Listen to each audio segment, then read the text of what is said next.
I turned 40, and threw myself a party, nobody came.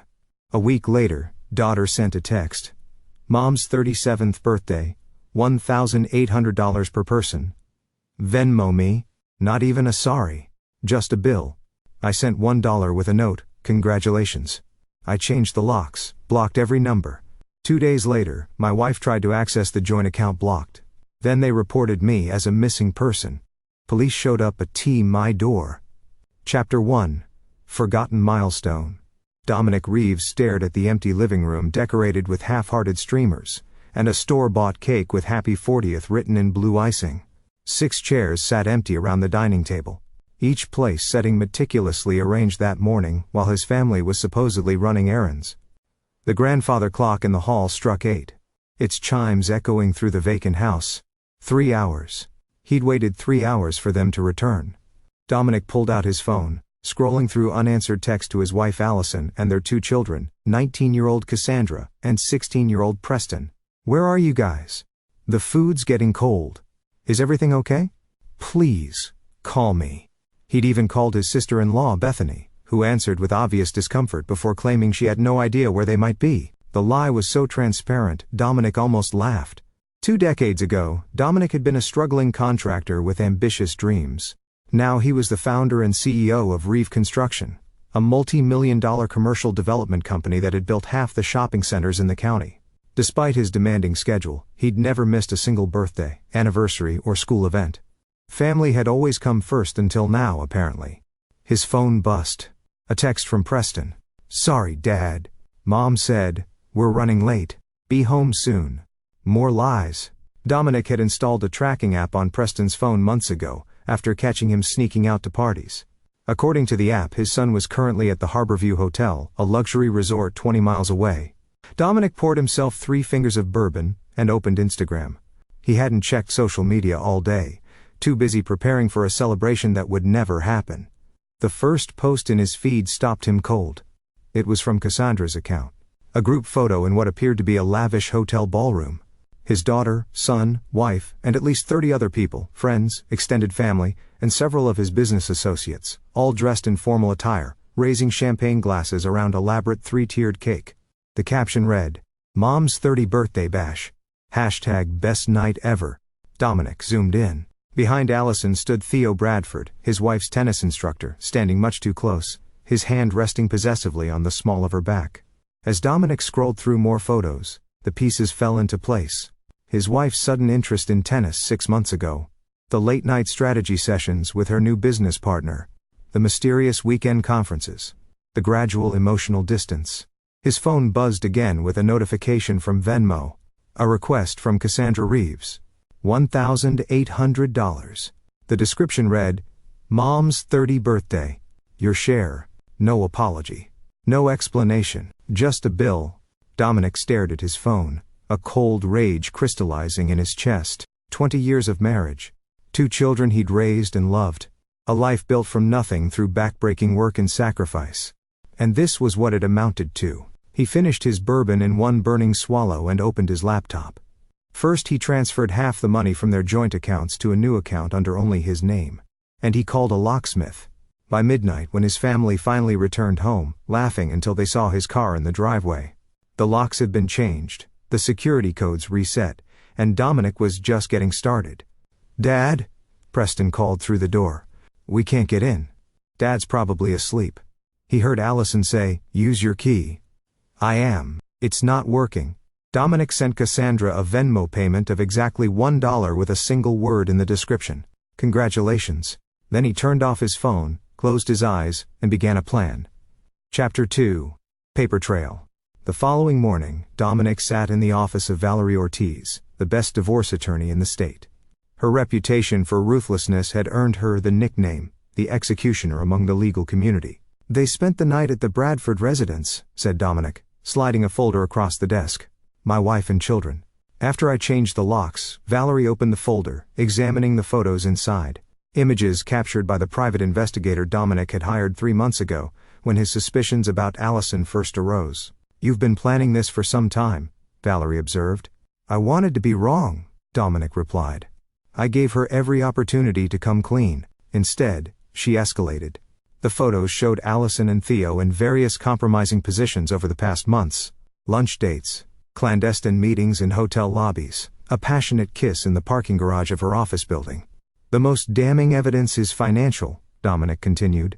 She's been siphoning money from our joint accounts for months. Small amounts at first, then larger transfers. Over $200,000 in total. Valerie raised an eyebrow. To Mr. Bradford? To a shell company he created 6 months ago. Ostensibly, a wellness retreat business they were launching together. Dominic's laugh was hollow. The only service they provided was to each other. And your children? Cassandra knows everything. She's been helping her mother cover her tracks, probably in exchange for financial support. Preston, I'm not sure how much he understands. Valerie reviewed the documents methodically. Your wife organized this birthday party at the Harborview? That must have cost $64,000, Dominic finished. She invited 48 guests, charged them each $1,800, then pocketed the difference. The actual cost per person was around $750. So she profited from her own birthday party. While excluding me from it entirely, Dominic leaned forward. I want everything, Valerie. The house, the business, full custody of Preston. And I want Allison and Theo to pay for every lie they've told. Legally we can. I'm not just talking about legal remedies. Dominic's eyes were cold. I built my life from nothing. I can rebuild again if necessary. But I will not let them walk away unscathed. Valerie studied him carefully. There are lines we cannot cross, Mr. Reeves. I understand. Dominic stood. Please prepare the divorce papers immediately. I'll handle the rest. As he left the office, his phone buzzed with a text from Allison. We need to talk. Where are you staying? He didn't respond. Instead he called his most trusted employee, Luis Mendoza. I need information on Theo Bradford, he said without preamble. Everything you can find. Tax records, property holdings, business dealings, legal or otherwise. Consider done, Luis replied. And your family? I don't have a family anymore. Dominic ended the call and headed to his next appointment with the bank manager who had approved Allison's home equity line of credit without Dominic's knowledge. By evening Dominic had frozen every account Allison had access to, removed her as an authorized user on all credit cards, and instructed his company's payroll department to redirect his salary to his new private account. When he checked in the Four Seasons under a false name that night, he had one more call to make. Solomon. He greeted his old college roommate, now a cybersecurity expert. I need a favor that you can never tell anyone about. Chapter 3. Ghost Protocol. 2 days later, Dominic sat in a nondescript rental car outside Bradford Tennis Academy, watching his wife arrive for her lesson. From his vantage point in the parking lot, he could see Theo greeting her with a kiss that lingered far too long for instructor and student. His phone buzzed with an incoming call from Preston. Dad, where are you? Mom's freaking out. She says you've emptied the accounts. Not emptied. Secured. Dominic corrected. How are you doing, son? I'm scared. Cassandra's saying, you've lost your mind. Mom's been crying all day. Preston's voice cracked. What's going on? Ask your mother about her tennis instructor, Dominic said evenly. Ask her why she threw a $60,000 birthday party without inviting her husband. Ask your sister why she thought it was appropriate to bill me for it afterward. Silence hung on the line. I didn't know about the party until that night, Preston finally said, his voice small. Mom said you were away on business. When I saw you weren't there, I tried to call, but Cassandra took my phone. A pang of sympathy pierced Dominic's armor. I'm sorry you're caught in the middle of this, Preston. Can I see you? Please. Not yet. Things need to play out first. Mom went to the police this morning. Preston blurted. She reported you as a missing person, said she's afraid you might hurt yourself. Dominic nearly laughed. Did she mention that she's been having an affair? That she locked me out my own house? She told the police you've been acting erratic for months, that you've been paranoid, accusing her of things. Preston hesitated. They seemed concerned, so that was her play. Paint him as unstable. Build a narrative that he was having some kind of breakdown. Preston, listen carefully. I'm perfectly fine. I'm thinking more clearly than I have in months. But your mother is trying to get ahead of the story. What story? The one where she's been cheating on me with Theo Bradford for at least 6 months. The one where she's stolen hundreds of thousands of dollars from our family. The one where your sister has become her accomplice. Another silence. I saw some texts on Mom's phone, Preston admitted finally. Between her and Mr. Bradford, they were not about tennis. Keep this conversation between us, Dominic instructed. For now, just go along with whatever they say. Act normal. Can you do that? Yeah, Preston agreed quietly. Are you coming home soon? Not to that house, but I promise we'll see each other soon. Dominic ended the call as a police cruiser pulled into his driveway across town, visible on the home security app on his tablet. Right on schedule, he watched through the home's exterior cameras as 2 officers approached the front door. Solomon's hack into the home system gave Dominic complete remote access while preventing anyone else from viewing the feeds. The officers knocked, then peered through windows. One of them spoke into his radio, presumably reporting that the residence appeared empty with no signs of disturbance. Dominic switched cameras to view the backyard where the officers were now examining the doors and windows. Finding everything secure, they eventually returned to their vehicle and departed. His phone immediately rang. Allison calling for the 20th time that day. He declined to call and opened the text from Solomon. System in place. All communications intercepted. Location tracking active on all devices. Bank alerts set up. You'll know every move they make. Dominic replied. Time for phase 2. He started the rental car and drove to his next destination, the office of Marlene Kovacs, the private investigator who had been documenting Allison and Theo's affair. I need more, he told her without preamble. Not just their relationship. I need everything on Bradford. Business dealings, gambling habits, tax situations, legal troubles, former relationships, the works. Marlene nodded. My sources indicate he's not as successful as he appears. The academy is hemorrhaging money. He's leveraged to the hilt. So he needs my wife's money, Dominic concluded. Or rather, my money. Exactly. And there's something else. Marlene handed him a file. Bradford has a pattern.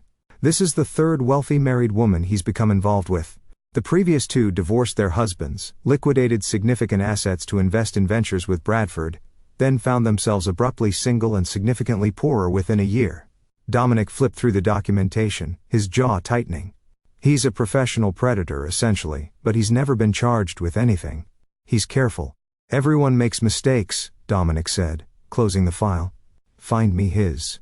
That evening, as Dominic worked from his hotel room, an alert from Solomon's tracking system pinged his laptop. Allison, Cassandra, and Theo were all converging on the local police station. Right on cue, his burner phone rang, a number he didn't recognize. Mr. Reeves, this is Officer Daniel Hartman with the Metro Police Department. Your wife has reported you missing. She's quite concerned. I'm not missing, Officer Hartman. I'm voluntarily absent. Would you be willing to come to the station to confirm that in person? Just to clear things up. Of course, Dominic agreed pleasantly. I'd be happy to explain exactly why I've chosen to distance myself from my wife. An hour later, Dominic walked into the police station immaculately dressed in a tailored suit. As he entered, he saw Allison, red-eyed and playing the part of the distraught wife with Cassandra at her side. Theo lurked in the background, trying to appear concerned, yet detached. The performance ended the moment they saw him. Dominic, Allison gasped. Her manufactured distress instantly replaced with shock. Officer Hartman looked between them, confusion evident. Mrs. Reeves, your husband appears to be fine. I never said he wasn't. Allison recovered quickly. I said he was missing. He disappeared without a word, cleaned out our accounts. Actually, Dominic interrupted. I'd like to file a report of my own. Financial fraud, identity theft, and adultery. Though I understand that last one isn't technically a crime anymore. As Allison's face paled, Dominic smiled for the first time in days. The game had begun. Chapter 4. Counter moves. What exactly are you accusing your wife of, Mr. Reeves? Officer Hartman asked, leading Dominic to an interview room while another officer remained with Allison, Cassandra, and Theo in a waiting area. Dominic placed a thick folder on the table. My wife has been systematically transferring funds from our joint accounts to a shell corporation established by our lover, Theo Bradford. She forged my signature on a home equity line of credit application. She used my business contacts to solicit donations for her birthday party under false pretenses. Officer Hartman leafed through the documents, his expression growing more serious with each page. These are serious allegations. They're documented facts, Dominic corrected. My attorney has already begun civil proceedings, but I believe some of these actions constitute criminal fraud. And you haven't been coercive or threatening toward your wife. I changed the locks on my house after discovering her infidelity and financial deception. I protected my assets by transferring funds to secure accounts. I temporarily ceased communication while gathering evidence. None of those actions are illegal. The officer studied him. Why not just divorce her and be done with it? Because this isn't just about a failed marriage, Dominic explained coldly. My wife and Mr. Bradford have been systematically targeting my finances, my reputation, and my relationship with my children. Now they're attempting to paint me as mentally unstable to gain advantage in upcoming legal proceedings. I won't allow that narrative to stand. After nearly an hour of detailed questioning, Officer Hartman escorted Dominic back to the waiting area where Allison immediately launched into a performance. "Dom, we've been so worried," she cried, attempting to embrace him. "Why would you disappear like that? Why would you lock us out of our home?" Dominic stepped back, avoiding her touch. "Officer Hartman has copies of the evidence now. Allison, I suggest you find a good criminal defense attorney." Theo stepped forward. "Look, man, I don't know what you think is happening." "Mr. Bradford," Dominic cut him off. "I've documented 37 instances of you and my wife engaging in extramarital activities over the past 6 months. I have records of $217,000 transferred from my family's accounts to your shell corporation. I know about the other women, Patricia Wilson and Eleanor Greer. I know your pattern." The color drained from Theo's face. Cassandra inserted herself between them. "Dad, you're embarrassing yourself. Mom and Theo are business partners. And you," Dominic turned to his daughter, "billing me $1,800 for a party I wasn't invited to? That was a special touch." "It was a surprise party," Cassandra stammered. "You were supposed to save it," Dominic interrupted. "The guest list is in that folder. My name isn't on it." Officer Hartman cleared his throat. "I think we've established that Mr. Reeves is not missing or in danger. The rest of these matters appear to be civil disputes." "Precisely," Dominic agreed, "which is why I'll be leaving now. Please inform Mrs. Reeves that all communication should go through our respective attorneys moving forward." As Dominic walked toward the exit, Allison rushed after him. "Where are you going?" "What about Preston? He needs his father." "Preston is welcome to contact me directly anytime," Dominic replied without slowing. "Unlike the rest of you, he hasn't lied to my face or stolen from me." Outside, Dominic found Preston waiting in Allison's car.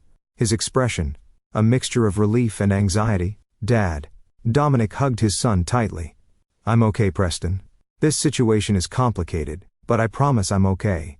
Mom said you're having some kind of breakdown. Your mother is trying to protect herself," Dominic said carefully. "There are things happening that you don't fully understand yet." "Then help me understand," Preston pleaded. "Everyone's lying to me." Dominic glanced toward the police station where Allison, Cassandra, and Theo were emerging, their faces thunderous. "Not here," he said quietly. "I'll text you later. We'll meet somewhere private." As Dominic walked to his rental car, he felt Allison's eyes boring into his back. The Wounded Spouse Act hadn't worked with the police. She would try something else next. He was counting on it. Chapter 5. Bait and Switch. The following morning, Dominic met Preston at a diner 20 miles outside town.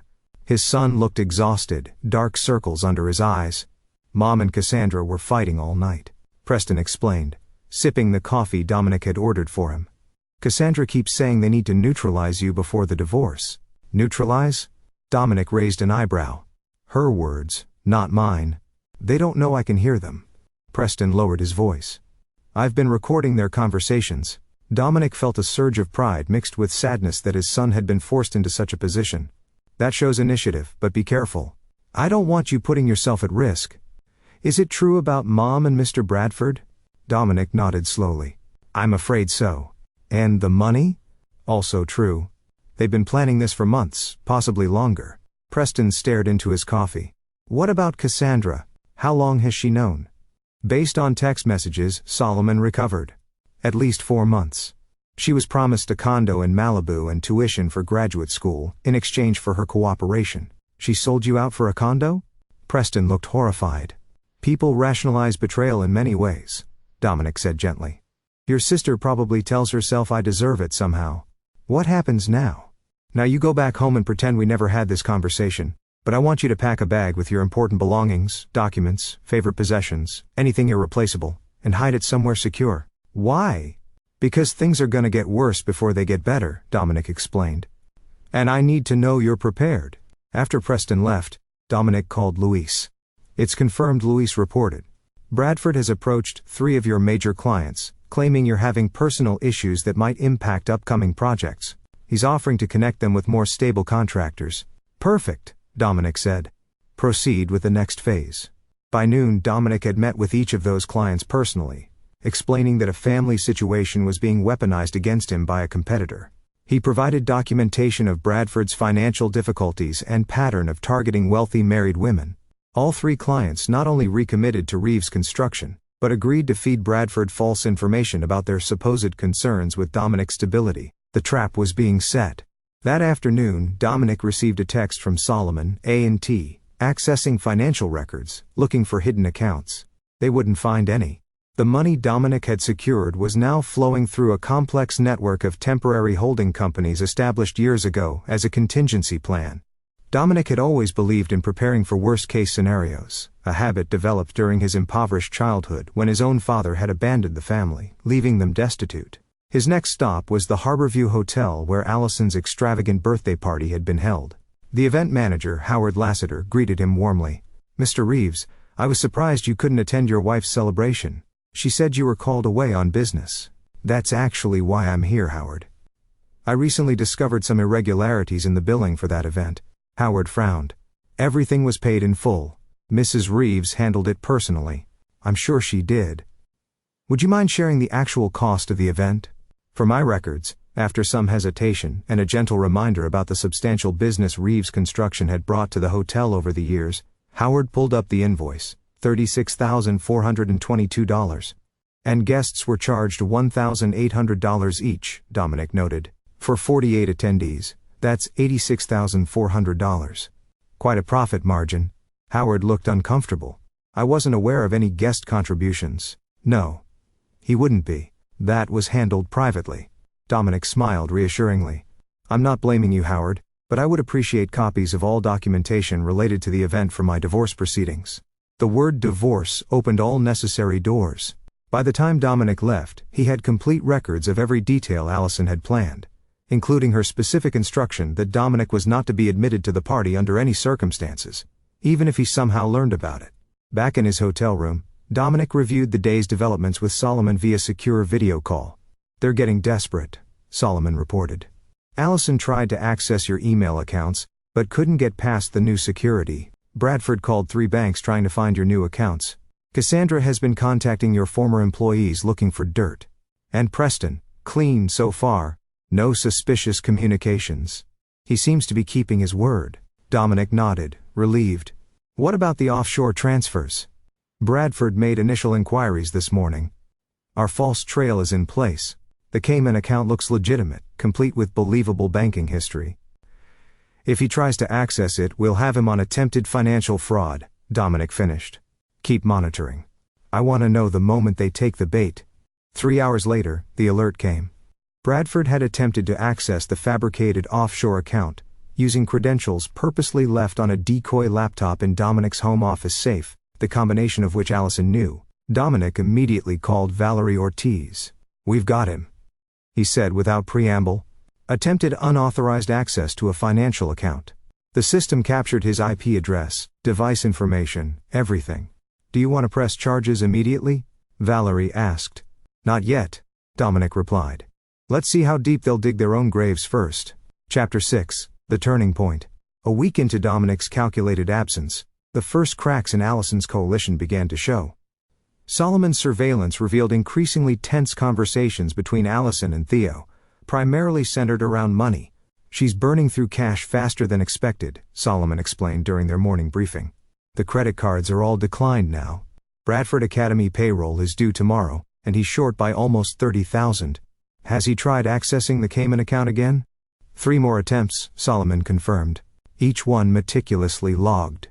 "He's getting sloppy. Last night, he spent 4 hours searching for ways to bypass banking security protocols. His search history is incriminating." Dominic smiled grimly. "And Cassandra, she's demanding her promised condo and tuition money. Apparently she's already signed a lease based on her mother's guarantees." Everything was proceeding according to plan. Financial pressure was the first step in fracturing their alliance. Dominic's phone buzzed with a text from Preston. Mom's meeting with some guy today. Says he's a reputation management consultant. What does that mean? It means they're planning to destroy my public image, Dominic replied. Can you get a name? 20 minutes later, Preston sent a photo of a business card. Fletcher Mills, crisis management specialist. Dominic immediately relayed the information to Luis, who set to work investigating Mills. By afternoon, they had a complete profile. Former tabloid journalist turned PR fixer, specializing in crafting sympathetic narratives for wealthy clients facing public scandal. His usual approach is to play strategic stories with former media colleagues, Luis reported, painting clients as victims while subtly undermining their opponents. Perfect, Dominic murmured. Have Marlene approach him. Same cover story we discussed. That evening, Marlene Kovacs met Fletcher Mills in an upscale bar across town, posing as a wealth management advisor concerned about a client being manipulated by an unscrupulous contractor named Dominic Reeves. The seeds of doubt were planted. Meanwhile, Dominic arranged to meet with several of Allison's closest friends, women who had attended the birthday party and received the subsequent Venmo requests. He approached each meeting with calculated vulnerability, expressing confusion and hurt rather than anger. I just want to understand what happened, he told Jennifer Palmer, Allison's maid of honor from their wedding. One day I'm planning my 40th birthday. The next, I discover my wife is celebrating without me and charging our friends for the privilege. Jennifer shifted uncomfortably. Allison said the party was her idea, but that you approved everything. She said you were handling the finances. Did you think it was strange that I wasn't there? She told us you had an emergency project crisis, that you were devastated to miss it. Dominic nodded thoughtfully. And the $1,800 charge. Did that seem reasonable for a birthday dinner? Jennifer hesitated. It seemed high, but Allison said it included a charitable donation to that wellness retreat she's launching with her tennis coach. Interesting. Dominic slid across his phone, showing Jennifer the actual hotel invoice. The real cost was about $750 per person. As Jennifer's expression shifted from confusion to dawning comprehension, Dominic knew he had another ally. By week's end, he had spoken with 12 of Allison's closest friends, systematically dismantling her social support network, with nothing but documented facts and general questions. The isolation strategy was working. On day 10 of his strategic absence, Dominic received an urgent call from Preston. Dad, they're planning something big. Mr. Bradford's moving into our house tonight. Mom says they're accelerating their timeline because of your aggressive tactics. They're meeting with some doctor tomorrow morning. What kind of doctor? Dominic asked, already suspecting the answer. A psychiatrist. I heard Mom practicing what she's gonna say. She's gonna claim you've been abusive and paranoid for years, that you're having some kind of breakdown. Trying to build a case for an involuntary psychiatric hold, Dominic concluded. Bold move. What do we do? We? Nothing. You maintain your cover. I'll handle this. Dominic paused. Actually, there's something you can do. Make sure you're present for that meeting if possible. Record everything. I will, Preston promised. Dad, be careful. After ending the call, Dominic immediately contacted Valerie. They're escalating to psychiatric claims, he informed her. I need preemptive measures. Already in motion, Valerie assured him. I filed for emergency hearing regarding the financial fraud. Judge Wentworth is sympathetic. He's experienced similar tactics in his own divorce. More importantly, I've arranged for you to meet with Dr. Eleanor Chin tomorrow morning. She's a respected forensic psychiatrist who can evaluate you and document your mental stability. Excellent. Dominic approved. In the financial trap, Bradford accessed the fake Cayman account 4 more times today, each attempt more aggressive than the last. He's trying to transfer funds now, not just view balances. We have everything documented. Perfect timing, Dominic said. Prepare the injunction papers. We move tomorrow. That night, as Dominic finalized details with his team, he received an unexpected video call request from Cassandra. After a moment's hesitation, he accepted. His daughter's face appeared, tears streaked and desperate. Dad, I need to talk to you. I'm listening, Dominic replied, keeping his expression neutral. Everything's falling apart, she blurted. Mr. Bradford moved in today, and he's not who Mom said he was. He's controlling and mean when no one's watching. He called me a spoiled brat when I asked about my condo money. The money that was promised to you for betraying your father? Dominic asked calmly. Cassandra flinched. I didn't see it that way at first. Mom said you were financially abusive, that you controlled everything, that this was her only chance for independence. And now I don't know what to believe, she admitted. But Bradford threatened Preston tonight, when Preston questioned why he was using her office. Actually grabbed him by the shirt. Dominic's expression hardened. Is Preston okay? He's locked in his room. Bradford took his phone. Cassandra wiped her eyes. Dad, I'm scared. Mom's not acting like herself. She's letting Bradford make all the decisions. Why are you telling me this, Cassandra? What do you want from me? She hesitated. I want out. I was wrong. I'm sorry. Dominic studied his daughter's face, looking for signs of deception. Your mother and Bradford are meeting with a psychiatrist tomorrow to build a case against me. Did you know about that? Cassandra nodded miserably. It was Bradford's idea. He said it was the fastest way to get control of everything. And you were okay with having your father forcibly committed to a psychiatric facility based on lies? No. I didn't think it would go that far. She looked away. I just wanted Mom to be happy. And I wanted the condo, the tuition money. Yes, she whispered. It was stupid and selfish. I see that now. Dominic sighed. If you truly want to make amends, I need something from you. Anything. Evidence. I need you to record Bradford admitting to his financial motivations. I need documentation of his plans regarding me. Can you do that? Cassandra nodded determinedly. Already started. After what happened with Preston, I installed a recording app on my phone. I have Bradford saying they need to neutralize you before you destroy everything. For the first time in days, Dominic felt a glimmer of hope for his daughter. Send everything to this email, he instructed, typing an address into the chat function, then pack a bag, essentials only. Be ready to leave at a moment's notice. What are you going to do? In this, Dominic replied. Once and for all, Chapter 7, Spring the Trap. Dominic arrived at the courthouse at 8:30 a.m., immaculately dressed and flanked by Valerie Ortiz and Dr. Eleanor Chun, the forensic psychiatrist who had evaluated him that morning. Your mental status is entirely stable, Dr. Chun had concluded. You're understandably distressed by the betrayal you've experienced, but your thinking remains logical, and your actions proportionate to the situation. Judge Leonard Wentworth, a stern man in his 60s, had agreed to hear Dominic's emergency petition regarding the financial fraud and potential psychiatric manipulation before Allison could implement her own strategy. At precisely 9 a.m., the bailiff called the case. As planned, neither Allison, Bradford, nor their attorney knew about this hearing. A legal maneuver Valerie had orchestrated through her connections with the court clerk. Your Honor, Valerie began. We're seeking emergency injunctive relief on behalf of Mr. Dominic Reeves, who has documented evidence of systematic financial fraud perpetrated by his wife, Allison Reeves, and her paramour, Theodore Bradford. Judge Wentworth reviewed the documentation carefully. These are serious allegations. Counselor, why the emergency filing without notice to opposing parties? Because as we speak, Mrs. Reeves and Mr. Bradford are meeting with a psychiatrist to fabricate claims of mental instability against my client. A transparent attempt to gain control of his assets and prevent him from defending himself against their fraud. Dominic presented evidence methodically. Bank statements showing unauthorized transfers, the fake Cayman account access logs with Bradford's digital fingerprints all over them, recordings Cassandra had provided of Bradford discussing their need to lock Dominic up before he could ruin everything.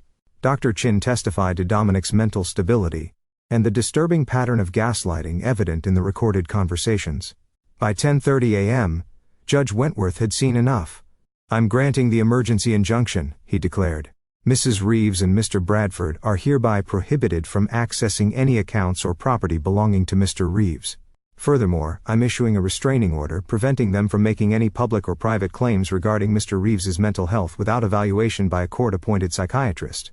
As they exited the courtroom, Dominic received a text from Preston. They just left the doctor's office. Bradford's talking about going to the police this afternoon. Mom looks scared. Phase 2, Dominic told Valerie, who immediately made a call. 30 minutes later, as Allison and Bradford returned to the Reeves residence, they were met by 2 police officers and a court officer serving the emergency injunction and restraining order. From his position across the street, Dominic watched through binoculars as Bradford's face contorted with rage. Even from this distance he could see the man gesturing wildly, shouting at the officers while Allison seemed to shrink beside him.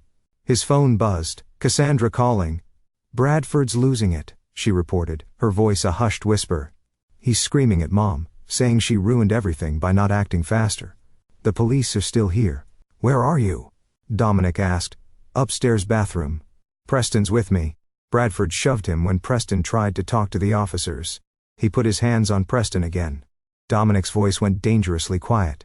"Yes. Not hard, but definitely aggressive. Stay where you are. Lock the door." Dominic ended the call and dialed Officer Hartman directly. "My son just reported that Theodore Bradford physically assaulted him in my residence," he said without preamble. "My daughter witnessed it. They're currently hiding in an upstairs bathroom." Within minutes, additional police units arrived at the house. Dominic watched as Bradford was separated from Allison and questioned intensively. When one officer went upstairs, presumably to speak with Preston and Cassandra, Dominic knew it was time to make his move. He walked calmly across the street, approaching his home for the first time in almost 2 weeks. As he neared, Officer Hartman spotted him and moved to intercept. "Mr. Reeves, this is an active police matter. I need you too." "That's my son who was assaulted," Dominic said firmly. "I'm gonna see him now." Before Hartman could object, Preston burst from the front door. "Dad." Dominic embraced his son, checking him over for injuries.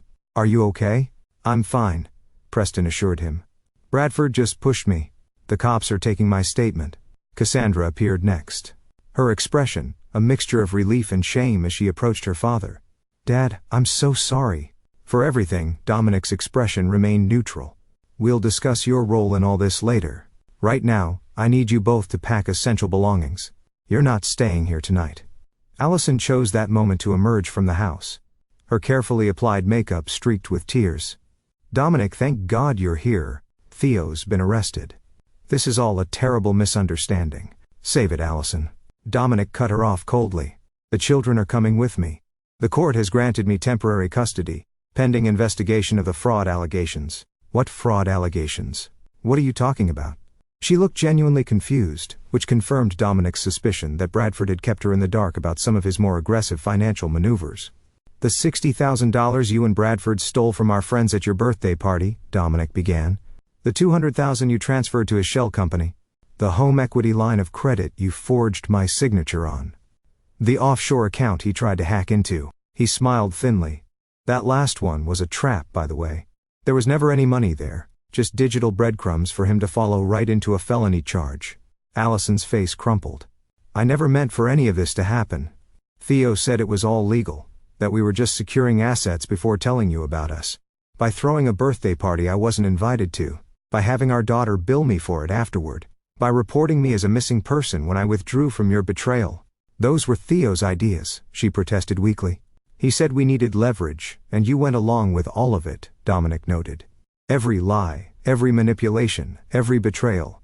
Officer Hartman approached. "Mr. Reeves, we've arrested Mr. Bradford for attempted financial fraud and assault. We found multiple devices in his possession, containing evidence of attempts to access your accounts. Mrs. Reeves is not under arrest at this time, but she's a person of interest in our investigation." "Understood," Dominic nodded. "My children will be staying with me tonight. Is there any legal reason they cannot leave with me now?" "No, sir.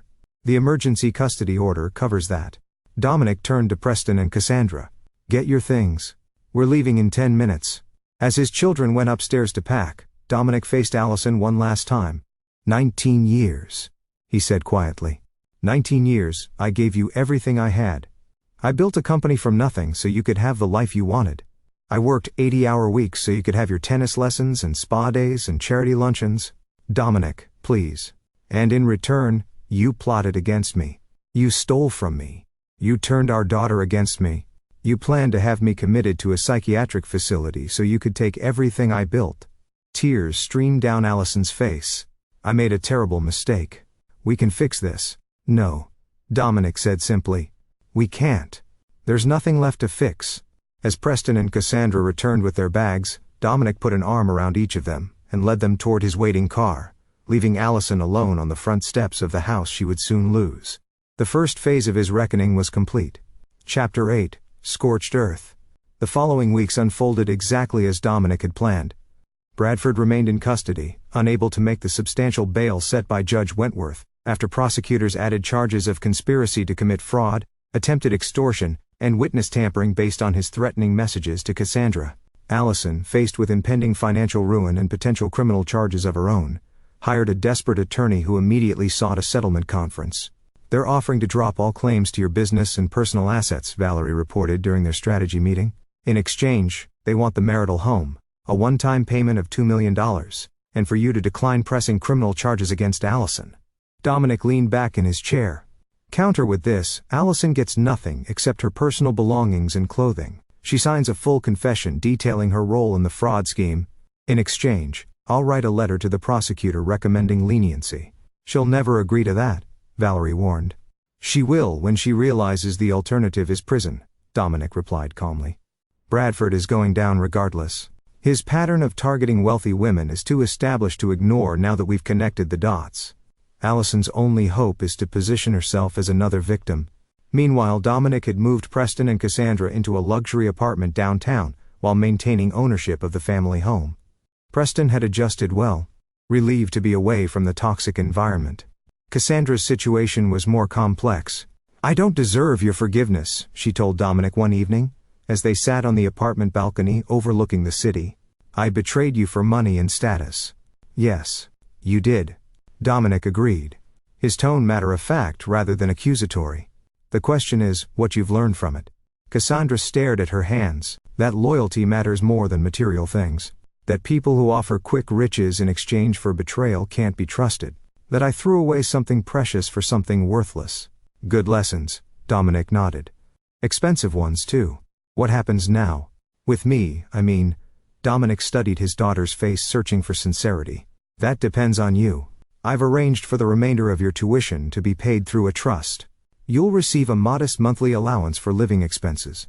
The rest, including rebuilding our relationship, will take time and consistent effort on your part." "And Mom, what's going to happen to her?" "Your mother made choices," Dominic said evenly. "Now she'll face consequences." 2 days later, Allison's attorney called Valerie with their response to Dominic's counteroffer. Allison would accept his terms with one modification. She wanted ongoing access to Preston. "Her parental rights are not negotiable," her attorney insisted. Dominic considered this. Preston, despite everything, still loved his mother. Complete severance would only hurt him. "Limited supervised visitation," Dominic conceded. "Once weekly in a public location for 6 months. After that, we reassess based on Preston's wishes." The deal was struck. Allison signed a comprehensive confession detailing how Bradford had systematically manipulated her into betraying Dominic, though she acknowledged her own willing participation once the affair began. She admitted to the birthday party scheme, the financial fraud, and the planned psychiatric commitment.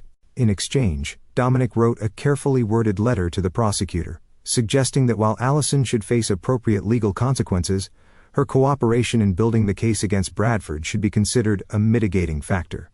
The prosecutor ultimately charged Allison with misdemeanor fraud and placed her on probation for 3 years. She was ordered to make restitution to the birthday party guest she had overcharged, plus perform 500 hours of community service.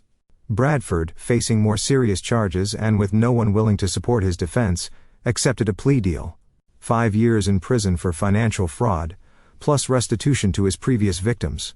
As for Fletcher Mills, the reputation management consultant who had planned to smear Dominic in the media, he found himself abruptly blacklisted after Marlene Kovacs leaked evidence of his less ethical tactics to several industry watchdogs. By month's end, Dominic had reclaimed control of every aspect of his life. His business was thriving with several new major contracts signed, after clients heard about his strategic handling of personal adversity. His relationship with Preston was stronger than ever, and even Cassandra was showing genuine remorse and effort toward redemption. Only one loose end remained. Chapter 9, Ashes and Rebirth. 6 months after the fateful birthday party, no one attended. Dominic stood in the master bedroom of the family home, surveying the space that had once represented his American dream. The movers had taken a last of the furniture that morning. Tomorrow, new owners would take possession. A young couple starting their own journey, blissfully unaware of the betrayal these walls had witnessed. His phone buzzed with a text from Solomon. "Paperwork complete. Transfer executed. She'll receive notification by end of day." Dominic smiled grimly. The final piece of his plan was in motion. That afternoon, as he signed the closing documents at his attorney's office, Allison was receiving formal notice that the generous divorce settlement she thought she negotiated, a small apartment and modest monthly payments, have been contingent on strict behavioral requirements outlined in the fine print. Her recent actions, specifically attempting to contact Dominic's clients with disparaging claims and establishing a GoFundMe page portraying herself as a victim of financial abuse, had triggered the nullification clause. Effective immediately, all support payments ceased, and she had 30 days to vacate the apartment. "Isn't that somewhat excessive?" Valerie asked cautiously, as Dominic explained the situation. "Not at all," Dominic replied calmly. "I gave her a clear path to a dignified new beginning. She chose instead to continue attacking me. Actions have consequences." Later that evening, as Dominic hosted a small dinner at his new home for Preston, Cassandra, and a few loyal friends who had stood by him throughout the ordeal, his phone rang with an unfamiliar number. "Mr. Reeves?" a tentative female voice asked when he answered. "This is Patricia Wilson. We've never met, but you exposed Theodore Bradford's scheme. I was one of his previous victims. I'm aware of your situation, Miss Wilson," Dominic acknowledged. "I'm sorry for what you experienced." "No, I'm calling to thank you," she corrected. "The restitution Bradford was ordered to pay. It saved my life. I was about to lose my home after what he took from me." Similar calls came the following days from Bradford's other victims. Dominic listened to each one, offering practical advice on rebuilding after financial devastation, something he understood intimately from his own childhood experiences. 1 month later, Dominic launched the Phoenix Foundation, a nonprofit organization dedicated to supporting victims of relationship-based financial fraud. Using his business acumen and network, he created a system offering legal aid, financial counseling, and temporary support for those rebuilding their lives after betrayal. Preston eagerly joined the Foundation's youth outreach program, helping young people from broken homes navigate their new realities. Even Cassandra, having transferred to a local university to be closer to family, volunteered her weekends to the cause. As for Allison, her final attempt at reconciliation came on a rainy Tuesday, exactly 1 year after Dominic's unattended birthday party. She appeared at his office unannounced, thinner and without the designer clothes and perfect makeup that had once been her armor. "Just 5 minutes," she pleaded with his assistant. "I just need 5 minutes." Against his better judgment, Dominic agreed to see her. "You've done well," she observed, looking around his expansive new office, the foundation, the business expansion. "Everyone speaks highly of you." "What do you want, Allison?" Dominic asked directly. "Forgiveness," she answered simply, "or at least understanding. I've lost everything. My home, my reputation, my children's respect. I'm working as a receptionist at a dentist office. I live in a studio apartment." "You made choices," Dominic reminded her unmoved. "These are the consequences." "I know," she acknowledged. "But we were married for 19 years. We raised children together. Doesn't that count for anything?" Dominic studied the woman he had once loved beyond reason. "It counted for everything. That's why your betrayal was unforgivable. People make mistakes, Dominic. Terrible ones. But they can change, they can learn."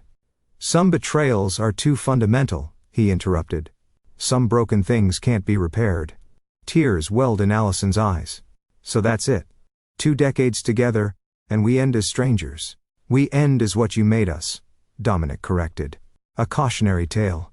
After she left, Dominic stared out the window at the city skyline, feeling neither victory nor vindication, only a quiet certainty that he had protected what mattered, his dignity, his future, and his children's understanding of consequences. That evening, as he prepared dinner with Preston and Cassandra in their new home, watching his children laugh together for the first time in months, Dominic realized that while some fires destroy everything they touch, others, the right kind, purify and make way for new growth. The betrayal had cost him his marriage, his illusions, and his blind trust in others. But in their place, he had built something stronger, a life defined by his own terms, relationships based on earned trust rather than obligation, and a legacy that transformed personal pain into purpose.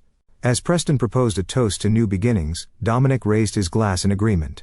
Some endings, he had learned, are just better beginnings in disguise. And there you have it. Thanks for watching, take care, good luck.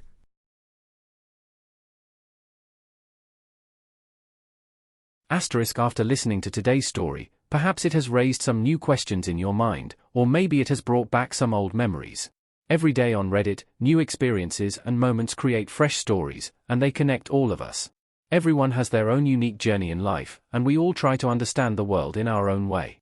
These kinds of moments remind us that we are all human, sometimes happy, sometimes sad, and always learning something new. If you enjoyed this story, feel free to share it with your friends. Your thoughts and feedback are always valuable to us, as they motivate us to create even better content. Every story has its own unique angle, and our goal is to understand everyone's perspective and make our content diverse and relatable.